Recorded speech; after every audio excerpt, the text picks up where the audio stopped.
तो आज हम स्टार्ट करते हैं आप लोगों का क्लास 9 का फिजिक्स का चैप्टर गति मोशन में जो आपका अगला टॉपिक रह गया था गति के प्रकार यानी टाइप्स ऑफ मोशन के बारे में बताना जा रहा हूँ। इसमें आपका जो पहला गति का प्रकार में पहला जो प्रकार की गति होती है वो ऋजुरेखीय गति होती है, जिसे हम रेक्टिलाइनियर मोशंस बोलते हैं। ऋजुरेखीय गति हम उसे कहते हैं अगर कोई वस्तु एक ऋजु रेखीय मार्ग में गति करती है। सपोज दैट कि यहाँ पर ये पॉइंट पे ये कोई वस्तु है और ये गति कर रही है एक ऋजु रेखीय मार्ग में, यानी सरल रेखीय मार्ग में गति कर रही है, यानी ए से बी पॉइंट, बी से सी पॉइंट। इस प्रकार की अगर वस्तु एक ऋजु रेखीय मार्ग में अगर वस्तु गति कर रही है तो उसे हम बोलते हैं ऋजु रेखीय गति, रेक्टिलाइनियर मोशन। एग्जाम्पल के तौर पर अगर हम बात करें तो इसमें एग्जाम्पल आप ले सकते हैं कि अगर कोई वस्तु सपोज दैट पेड़ पे अगर कोई फल लगा हुआ है और पेड़ से अगर वो फल टूटता है तो क्या होता है, हमारा सीधे जमीन पे आके गिरता है। तो वो जो पेड़ से फल आके जमीन पे गिरता है वो जो मार्ग होता है एक ऋजुरेखीय मार्ग में वो फल आके जमीन पे गिरता है। अनदर एग्जांपल हम ले सकते हैं कि जैसे रेलवे ट्रैक पे, रेलवे लाइन पे अगर हमारी रेलगाड़ी चल रही है तो वो भी हम कह सकते हैं क्या, ये ऋजुरेखीय गति है। अब इसमें हम आपका जो दूसरा टॉपिक है वो आता है सर्कुलर मोशन, वृत्तीय गति।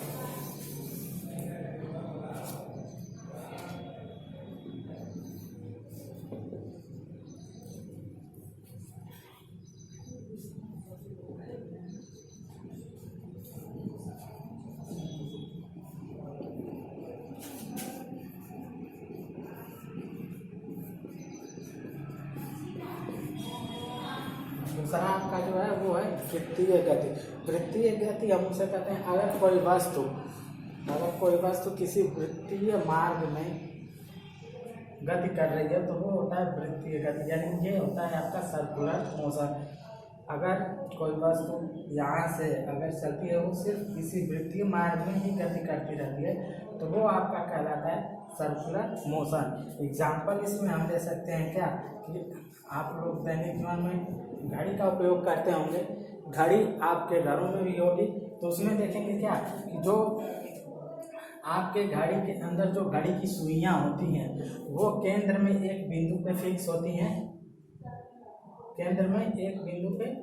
हैं, और उसमें जो सुइयां लगी होती हैं वो क्या निरंतर अपन एक स्थान पे फिक्स रहती हैं और ये घड़ी के अंदर ये एक वृत्तीय रूप में इस प्रकार से क्या गति करती रहती हैं। तो घड़ी के सुइयों की जो गति होती है वो आपका आता है सर्कुलर मोशन, वृत्तीय गति के अंदर। अब इसके बाद जो तीसरा आपका आता है वो होता है दोलन गति।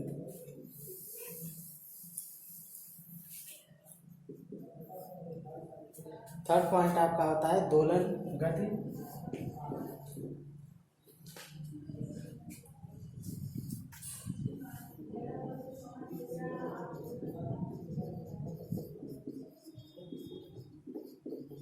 दोलन गति जिसे हम बोलते हैं ऑक्सिलेटरी मोशन।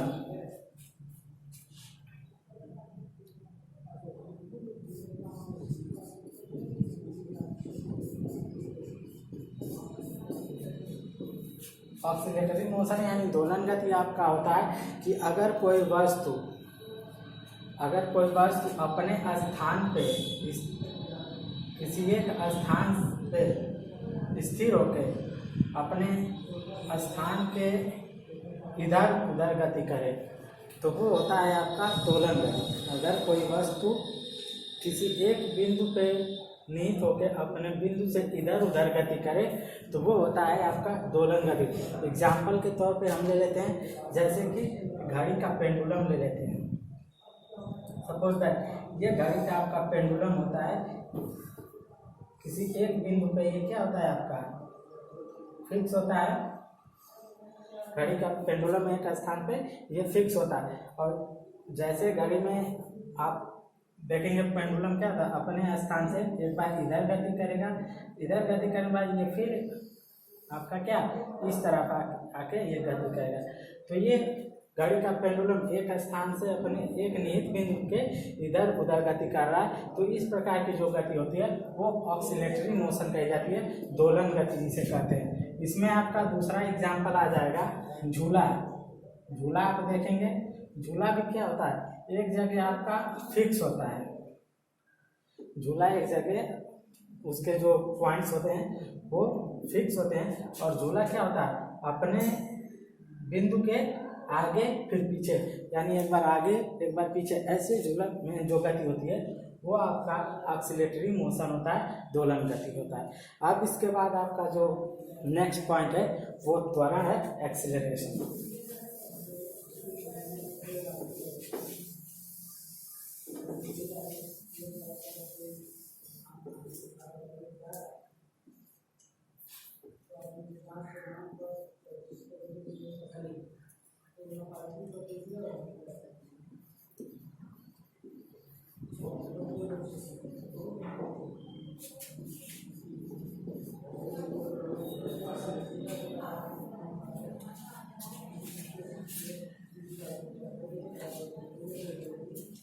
एक्सीलरेशन आपका नेक्स्ट टॉपिक है।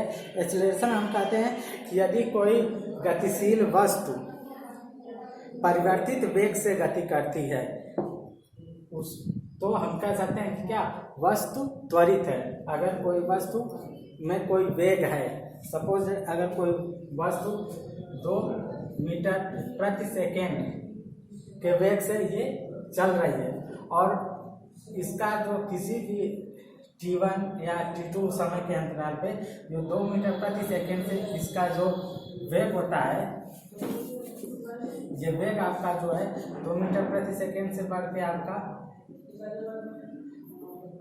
3 मीटर प्रति सेकेंड हो जाता है। तो इस कंडीशन में कह सकते हैं क्या कि वस्तु का वेग में वृद्धि हुई है, यानी वस्तु त्वरित हुई है, इसलिए इसके वेग में वृद्धि हुई है। तो हम कह सकते हैं आसानी से क्या कि किसी वस्तु में वेग परिवर्तन के समय दर को त्वरण कहते हैं। त्वरण को हम a से प्रदर्शित करते हैं, त्वरण को a से प्रदर्शित किया जाता है, और त्वरण एक सदिश राशि है, इसमें परिमाण और दिशा दोनों निर्धारित होता है। और अगर हम बात करें त्वरण की, तो त्वरण के लिए फार्मूला आपका होता है, सपोज मान लेते हैं कि कोई वस्तु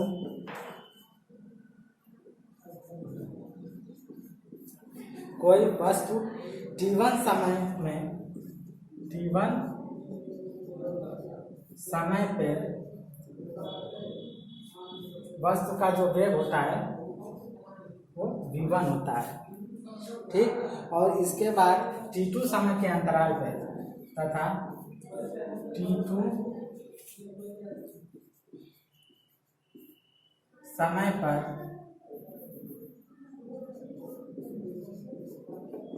वस्तु का वेग आपका v2 हो जाता है।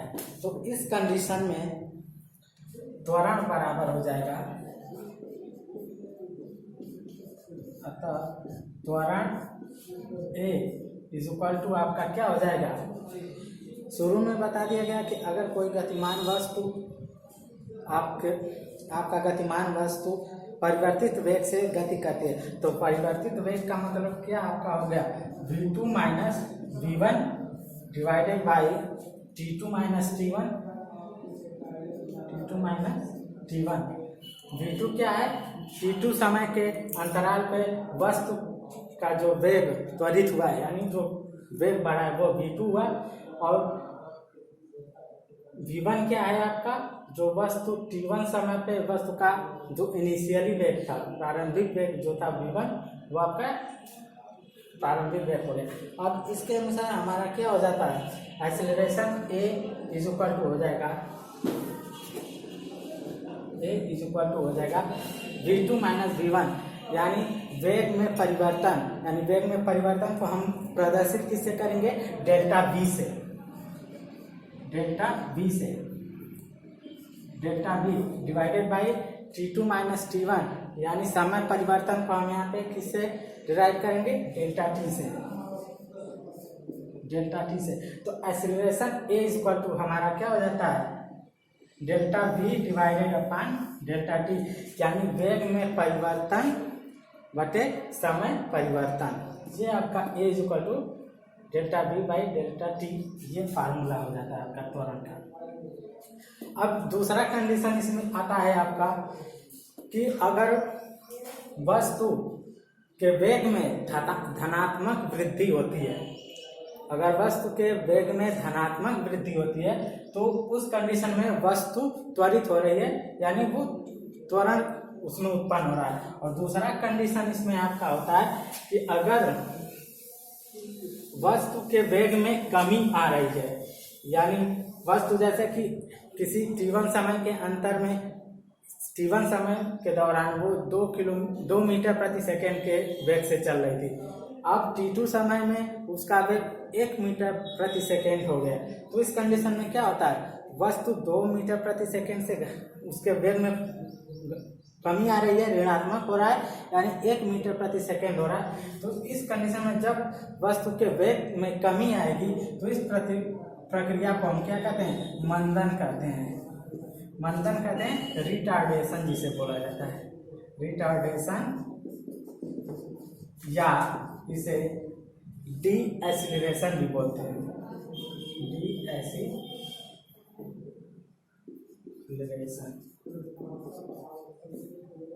ये क्रिया आपकी होती है मंदन। अब बात करते हैं मंदन। मंदन को हम प्रदर्शित किससे करते हैं, माइनस ए से। माइनस ए, अगर माइनस ए से प्रदर्शित करें यानी क्या, वस्तु के वेग में ऋणात्मक परिवर्तन हो रहा है, तो वो क्रिया मंदन। अब बात करते हैं त्वरण के मात्रक की। त्वरण का मात्रक बराबर, त्वरण का मात्रक बराबर क्या होगा, हमारा जो a इज इक्वल फार्मूला आया था वो क्या था, delta v divided by delta t, ये था त्वरण का फार्मूला हमारा। तो ठीक उसके हिसाब से हमारा वेग का मात्रक बराबर हो जाएगा क्या, वेग परिवर्तन का मात्रक, वेग परिवर्तन का मात्रक डिवाइडेड बाई समय परिवर्तन का मात्रक, समय परिवर्तन का मात्रक, ये आपका हो जाएगा। तो इसलिए त्वरण का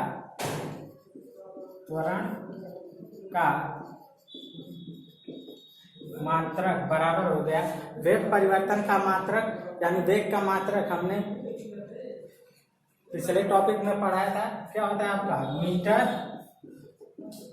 प्रति सेकेंड डिवाइडेड बाई हो जाएगा आपका समय परिवर्तन का मात्रक, यानी समय का मात्रक सेकेंड हो गया। ये बराबर आपका हो गया मीटर प्रति, ये सेकेंड जब ऊपर जाएगा तो सेकेंड के साथ मल्टीप्लाई हो जाएगा, यानी मीटर प्रति सेकेंड स्क्वायर, ये हो गया।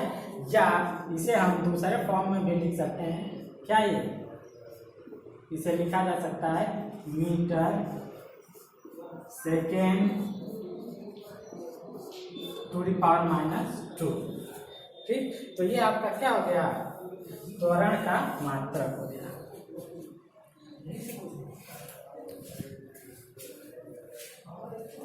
समझ में आया आपको। अब इसके बाद हम एक एग्जाम्पल ले लेते हैं त्वरण से रिलेटेड। मैं आपको एक एग्जाम्पल बता दे रहा हूँ यहाँ पे।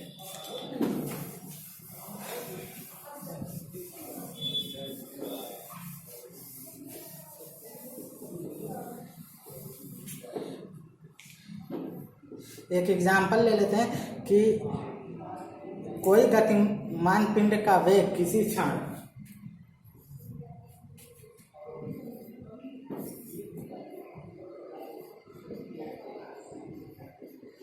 एग्जाम्पल ले लेते हैं कि किसी गतिमान पिंड का वेग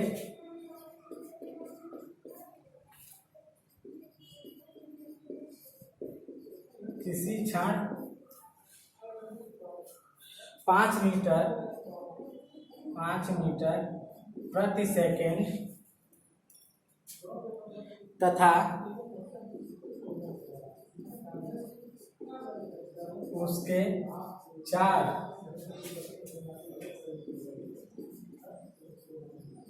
सेकेंड बाद उसी दिशा में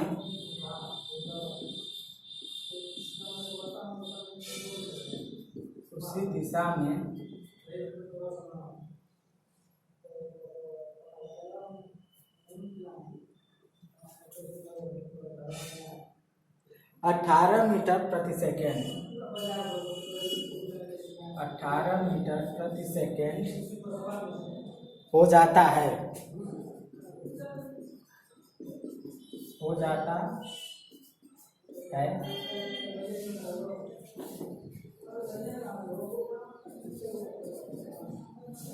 तो पिंड का त्वरण यानी एक्सेलरेशन ये बराबर क्या होगा, ये हमें ज्ञात करना है। तो यहाँ पे हम देख लेते हैं क्या कि जो हमारा त्वरण यानी यहाँ पे देख लेते हैं t1 यानी t1 समय जो हमारा दिया गया है, यानी समय पर t2 माइनस t1 यानी समय परिवर्तन, वो आपका क्या दिया है यहाँ पे 4 सेकेंड। v1 आपका क्या दिया है 5 मीटर प्रति सेकेंड। तो सॉल्यूशन में लिख लेंगे, यानी हल में क्या आपका हो जाएगा कि v1 = 5 मीटर प्रति सेकेंड और v2 = आपका दिया गया है क्या 18 मीटर प्रति सेकेंड, यानी 18 मीटर प्रति सेकेंड। और यहाँ पे आपका डेल्टा टी यानी जो समय परिवर्तित हो रहा है, समय अंतराल आपका दिया है क्या 4 सेकेंड, यानी 4 सेकेंड हो गया। तो इस कंडीशन एक्सीलरेशन A = आपका जो फार्मूला था क्या होता है delta V divided by delta T, यानी ये आपका हो गया डेल्टा V यानी V2 minus V1 divided by delta T यानी ये बराबर आपका हो जाएगा V2 = 18 माइनस और आपका V1 5 divided by delta T = 4। Delta T = 4, ये आपका हो जाएगा क्या 18 माइनस 15 = आपका 13 डिवाइडेड बाई 4, ये इक्वल टू हो जाएगा 13 में जब आप 4 से डिवाइड करेंगे तो ये आपका कितना हो जाएगा 3.25, ये हो गया। अब एक्सीलरेशन का जो मात्रक होता है 3.25 के बाद हम मात्रक लिख देंगे क्या मीटर प्रति सेकेंड स्क्वायर, तो ये हो जाएगा मीटर प्रति सेकेंड स्क्वायर। ये आपका क्या हो जाएगा यहाँ पे उत्तर हो जाएगा, ये आंसर हो जाएगा। समझ में आया आपको? तो ये बहुत ही इजी क्वेश्चन है, एक्सीलरेशन में कुछ है नहीं, आसानी से आप समझ सकते हैं और उम्मीद करता हूँ समझ भी गए होंगे। अब एक्सरसाइज में अगर एक्सीलरेशन से रिलेटेड कोई क्वेश्चन है तो उसे आप सॉल्व करिएगा। अगर सॉल्व करने में कोई भी परेशानी आ रही हो तो उसे आप व्हाट्सएप पे कमेंट्स करके भेजिएगा, आपको दोबारा अच्छी तरह से समझाया जाएगा। आज के लिए इतना, कल हम आपको बताएंगे गति के सूत्रों का निगमन। आज के लिए इतना ही, धन्यवाद।